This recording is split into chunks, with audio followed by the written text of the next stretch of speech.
Hi, this is Kaylee Baker, and this is my presentation on pros and cons of sexual reproduction. Advantages of sexual reproduction are they produce genetic variation in the offspring. Species can adapt to new environments due to variation, which gives them a survival advantage. A disease is likely to affect all the individuals in a population.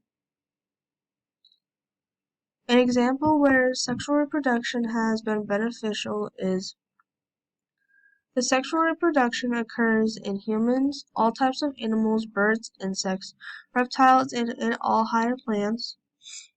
Two major types of sexual reproduction are syngamy and conjunction. Syngamy refers to the fusion of haploid sex cells resulting in the formation of a diploid zygote, which is, in essence, syngamy refers to fertilization.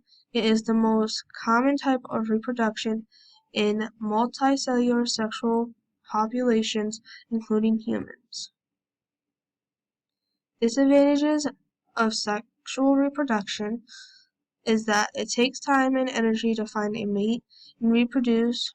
Reproduction through sexual means is uncertain. Fewer offsprings are typically produced, and it can be deadly. An example where sexual reproduction has been detrimental. A disadvantage is that sexual reproduction takes longer than asexual reproduction. A mate must be found, the egg must be fertilized by sperm, and then the offspring is developed.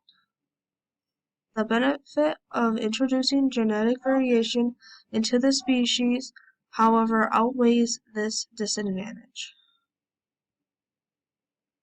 And then here are some photos of the advantages and disadvantages of both of them. And here's a chart of also more of the disadvantages and advantages, and then what sexual reproduction involves, which is sex cells, an egg and sperm, fertilization, the union of sperm and egg, and zygote, a fertilized egg. Here are my references, and that is my presentation of the pros and cons of sexual reproduction.